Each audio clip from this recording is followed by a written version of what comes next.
அப்பனுக்குள்ள தப்பாம பிறக்கணும் அப்படின்னு சொல்லுவாங்க. இங்க ரெண்டு லியோனிஸா இருக்கும் தப்பாம. இவர் இவ்வளவு காமெடியா பேசுவாருன்னு நான் சிவாவை நான் நினைக்கவே இல்லை. ஏதோ சைலண்டா இருப்பாருன்னு நினைச்சுக்கிட்டு இருந்தேன். ஆனா அவ்வளவு என்னன்னா எதையுமே ப்ரிப்பேர் இல்லை. எல்லாம் மனசுல இருக்கிறது அப்படியே யதார்த்தமா அவர் என்ன பார்த்தாரு என்ன கேட்டாரு அதை அப்படியே கொட்டிட்டாரு. அவரு தியானி சார் கிட்ட அவரே சொல்லிட்டாரு. அதுக்கப்புறம் எங்க அப்பா அவ்வளோ பைக் பிடிக்கும் போது அப்புறம் எனக்கு அதெல்லாம் வராமல் இருக்குமா அப்படின்னு சொல்லிட்டு ஆட்டோமேட்டிக்காக அவ்வளோ பிரமாமா பேசினாரு. இன்னொன்று தேனிசி தென்றல் தேவா, அவருக்கு வலதுகரமா சபேஷ் முரளி இவங்கெல்லாம் இருக்காங்க. அதே நேரத்தில் அவர் இப்பவே தேசிய விருது வாங்கி தேவா அவர்களுக்கு அவ்வளோ பெரிய பேர் ஒரு மரியாதை வாங்கி. அப்பாவுக்கு நிறைவுங்கிறது என்ன, பையன் இந்த அளவுக்கு நமக்கு மரியாதையை வாங்கி கொடுக்குறான் அப்படிங்கிறது தானே நிறைவு. அதனால அவருக்கு அவங்களுக்கு அப்புறம் இன்னொருத்தர் ரொம்ப முக்கியமானவர். நான் இப்பதான் எல்லாரும் சொல்லிட்டு இருப்பாங்கடா அடிக்கடி, இப்போ சினிமாவில் ரொம்ப சந்திச்சிருக்கான்னு சொல்லிட்டு சிறு தயாரிப்பாளர் சங்க தலைவர் கூட சொல்லிட்டு இருந்தேன். திருமாவளவன் சார் ஐயா அவர்களை அடிக்கடி நானே அடிக்கடி ஃபங்க்ஷன்ல பார்த்துட்டே இருக்கிறேன், நிறைய சினிமா ஃபங்க்ஷன்ல. ஸோ இந்த டைட்டிலுக்கு தகுந்த மாதிரி யார் வந்திருக்காங்களோ இல்லையோ அவர் வந்திருக்கிறது அப்படிங்கிறது அது ரொம்ப கரெக்டான. அவங்க ரெண்டு பேரும் பேசும்போதும் தேசிய விருது வாங்கினவங்க ரெண்டு பேரும் பேசும்போது அந்த இதை பற்றி சிறப்பாக அவங்க பேசினாங்க. அது முனுசாமி மனம் விட்டு நிறைய பேசினாரு. இன்னொருத்தர் பேசி போன எழில் அவர் பேசிட்டு போனாரு. அவர் பேசும்போது தான் அவர் கொஞ்சம் ஒரு சின்ன டிப்ரெஷன் மூட்ல எங்களை இது கூப்பிட்டா சாவு கணிக்கிறதுக்காக கூப்பிடுறாங்க அப்படின்னு சொல்லிட்டு கொஞ்சம் ஒரு சின்ன ஃபீலிங்ல சொன்னாரு. அது ஆக்சுவலா அப்படி அல்ல. ஏன்னா எனக்கு தெரிஞ்சு இந்த பறை இசை அப்படிங்கிறது நான் சின்ன வயசுல இந்த மாரியம்மன் கோயில வருஷ வருஷம் திருவிழா கொண்டாடுவாங்க. அதுல அந்த 7 நாள் நோம்பி சாட்டுறது, 14 நாள் நோம்பி சாட்டுறதுல அந்த கம்பம் நட்டு அதுக்கப்புறம் அந்த நெருப்பு இதெல்லாம் வச்சு இதெல்லாம் பண்ணி ஒரு 7 நாள் 14 நாள்னு சொல்லி இது பண்ணுவாங்க. அப்ப மெயினா அந்த கம்பத்தை சுத்தி தினம் அடிக்கிறது இந்த பறை அடிச்சுட்டு இவங்க ஆடுறது தான். நான் சின்ன வயசுல இருக்கும்போது ரொம்ப இன்ட்ரெஸ்டா போய் ஆடுவேன். ஆடிட்டு வீட்டுல அடி வாங்குவேன். என்னன்னா இதெல்லாம் நம்ம செய்யற வேலையாடா அப்படிங்கிற மாதிரி எல்லாம் சொல்லுவாங்க. அப்ப அந்த காலத்துல அதெல்லாம் இது நம்ம எல்லாம் செய்யற வேலை இல்லைன்னாங்க. ஆனா இப்ப எல்லாமே மாறிடுச்சு. ஏன்னா அதுல அது விளையாடும் போது ரொம்ப எனக்கு காமெடியா ரசிச்சு ரசிச்சு அவங்க அதை பறையடிக்கும் போது ஆடிட்டு இருப்போம். அப்ப சில பேர் அவன் ஆட ஆட 1ஆம் அடி எப்படிமா ஒரு நேரம் அடிச்சிருப்பாரு, 2ஆம் அடி கூட எப்படிமா. அப்புறம் நாங்களும் எல்லாம் அடிக்கிட்டே இருப்போம். இவன் பாட்ட 3ஆம் அடிமா. அவன் மாத்தி மாத்தி அடிப்பான். ஆனா இவன் போடுற ஸ்டெப்பு ஒரே ஸ்டெப்பா தான் இருக்கும். ஆனா சொல்றது மட்டும் 1ஆம் அடி போடு, 2ஆம் அடி போடு, 3ஆம் அடி போடு அப்படின்னு இருப்பான். நான் இதை ரசிச்சுக்கிட்டு இருப்பேன். இவன் என்ன தெரியும்னு சொல்லிட்டு இப்படி சொல்லிக்கிட்டு இருக்கேன். அவங்க நான் மாத்தி மாத்தி அவங்களும் அடிச்சுக்கிட்டு இருக்காங்க. ஆனா இவன் போடுற ஸ்டெப்பு ஒரே ஸ்டெப்பா போட்டுக்கிட்டு இருப்பான். அப்படி கோவில்ல அந்த திருவிழால வருஷ வருஷம் அந்த 15 நாள் 14 நாள் சாப்பிட்டு 7 நாள் சாப்பிட்டு அது அவ்வளவு கோலாகலமா இருக்கும். அதனால இது சாமிக்காக அடிக்கிறது அந்த பறை, அப்படித்தான் நீங்க நினைக்கணும். இது சாவுக்காக அடிக்கிற பறை இல்லை. அதை ஏன் சாவுன்னு சொல்றாங்களே ஒழிய, ஆனா சாவுங்க போது பொதுவா என்ன சொல்லுவோம், ஜென்ரலா சாமி கிட்ட போய் சேர்ந்தாரு, சாமி கிட்ட போறாருன்னு சொல்லுவோம். அதனாலதான் உங்களுக்கு சாவுன்னு நீங்க எடுத்துக்கூடாது. சாமி கிட்ட போறாரு அதுக்காக அடிக்கிறாங்க, அடிச்சு அனுப்புறாங்க, வழி அனுப்புறாங்க, அப்படித்தான். ஏன்னா எதுவுமே உலகத்துல சாதாரணம் இல்லை. ஏன்னா சில விஷயங்கள் அதை அடிச்சதுனால அது ஒரு குலம்னு சொல்லி அப்படி வச்சுட்டாங்க. இந்த பள்ளத்துல விவசாயம் பண்ணிருக்கும் போது அது ஒரு குளம்னு சொல்லி இப்படி இறக்கி விட்டாங்க. இதெல்லாம் ஆக்சுவலா அப்படியெல்லாம் இல்லை. ஆனா செய்யற தொழிலுக்காக அப்படி அப்படியே ஒதுக்கி விட்டாங்க.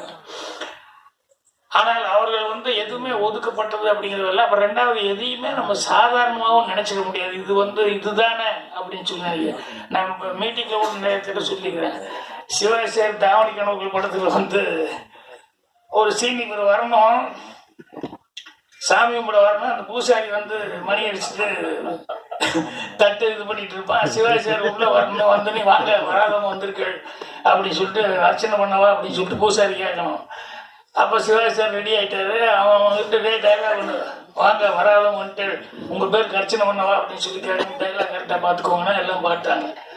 அவர் சிவாஜி சார் என்ன கேட்டார், பாக்கி யார் பூசாரி இருக்கு அந்த பையன் டைலாக் பார்த்துட்டியா, இல்லை செக் பண்ணிட்டேன், அசிஸ்டன்ட்களை செக் பண்ண, நீ கரெக்டாக செக் பண்ணிட்டியா, இல்லை செக் பண்ணிட்டேன். அப்புறம் சரின்னு சொல்லிட்டு ஒரு 2-3 தடவை கேட்குறாரு. இல்லை கரெக்டாக நினச்சிடுவேனா, ஒன்றும் இல்லை அப்படி இப்படின்னு சொல்லிட்டு வாங்க வராதவங்க வந்துட்டீங்க அர்ச்சனை பண்ணவா அவ்வளோதான் அப்படின்னு சொன்னேன். அப்போ அவர் சாட்டப்போ நான் கூப்பிட்டேன், மணி அடிச்சுட்டு இருக்கிறேன், அவர் உள்ளே வர்றாரு. மணி அடிச்சிருந்தோம், தட்டை வச்சு போட்டு வாங்க வராதவங்க வந்துட்டே சொல்லணும் அப்படின்னு சொன்னேன். சரின்ட்டாங்க. டேக்குன்னா சிவாஜி சார் வர்றாரு, என்ன அப்படி பார்த்துக்கிட்டே இருக்காரு. என்னடா இவ்வளோ தடவை பார்க்குறாரு, ஒரே ஒரு சின்ன டைலாக் தான் அவன் பேச போகிறேன், இதுக்கே இவ்வளோ தடவை பார்க்குறாரு. ரெடி கிளாப்பின்னு அப்படின்னா ஆக்ஷன் உடனே அவன் மணி அடிச்சுட்டு தட்டை காமிச்சிட்டு அதுக்கப்புறம் வச்சுட்டு வாங்கன்னு சொல்லணும். இவன் மணி அடிக்கும் போது இவனுக்கு 2 சேர்ந்து வருது ஒழிய இது தனியா அடிச்சுட்டு இது காமியது வரல. ஒன்னா இது சுத்தும் போது இது வரல, இல்லைன்னா இது அடிக்கும் போது இது. அண்ணா அண்ணா சார் சார் சார் சார் அப்படின்னா சிவாஜி என்ன பார்த்தாரு. நான் கேட்டேனே பாய், நீ கரெக்டா செக் பண்ணியா, செக் பண்ணி இது எல்லாத்துக்கும் வந்துடாது அப்படி அடிச்சுட்டு பண்றது. அது தினம் அவன் பூஜை கேட்டு வீட்டுல பண்ணிட்டு இருந்தா தான் வரும். இல்லைன்னா அந்த பூசாரிகளுக்கு வரும். நீ பாட்டில் அவனை கூப்பிட்டு வந்து டைலாக் ஃபர்ஸ்ட் சொல்ற, இது வந்து கொடுத்தீங்கன்னா ஆக்ஷன் கொடுத்தா எப்படி அவன் செய்வான் அப்படின்னு. அது மாதிரி ஒரு சாதாரண விஷயமா நம்ம நினைக்கலாம். ஆனா அந்த சாதாரண விஷயம் கூட அதுக்கு எவ்வளவு கஷ்டம் இருக்கு அப்படின்னு. அதே மாதிரி நான் சினிமாவுக்கு சென்னைக்கு வரும்போது ஒருத்தர் ஒரு அட்வைஸ் கொடுத்து அனுப்பிச்சாரு. என்னன்னா, எவ்வளவு கஷ்டம் வந்தாலும்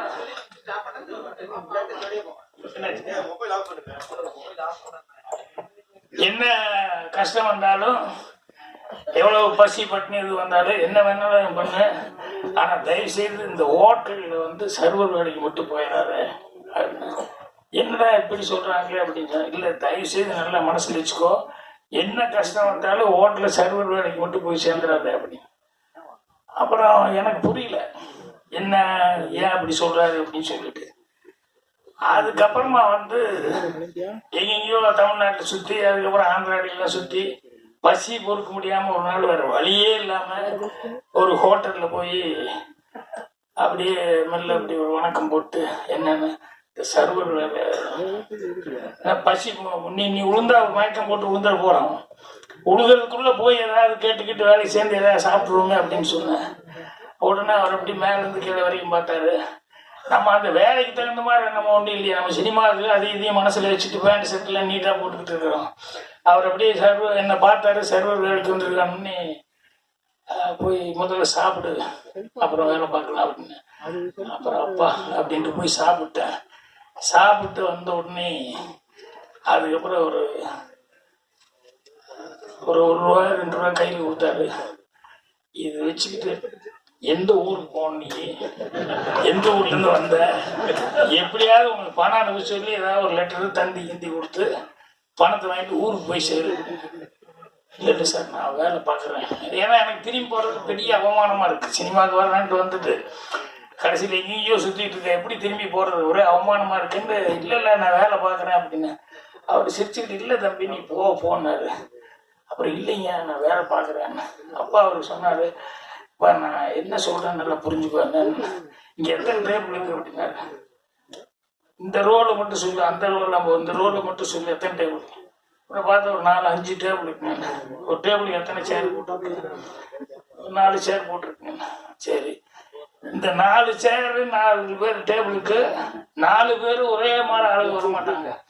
எவனோ 2 பேர் வந்து உட்காருவான், அப்புறம் இன்னும் 2 பேர் வந்து உட்காருவான், அப்புறம் ஒருத்தர் வருவான், அப்புறம் ஒரு 3 பேர் சேர்ந்த மாதிரி வருவாங்க. இப்படி 4 சேருக்கு 4 டேபிளுக்கு வந்து 4 பேரா வந்து ஒரு 16 பேர் வந்து உட்காருவான். ஒருத்தன் வந்தோடனேயுமே வந்து அவன் இட்லிமா, இன்னொருத்த வந்து ஒரே ஒரு காஃபிம்மா, இன்னொருத்தர் தோசை பூரி அப்படிமா, இன்னொருத்தர் எப்படிமா. இந்த 16 பேருக்கு 10 விதமா சொல்லுவாங்க. இப்போ நீ வந்து ஆர்டர் எடுத்துட்டு இவன் காஃபி டீ இட்லி மட்டும்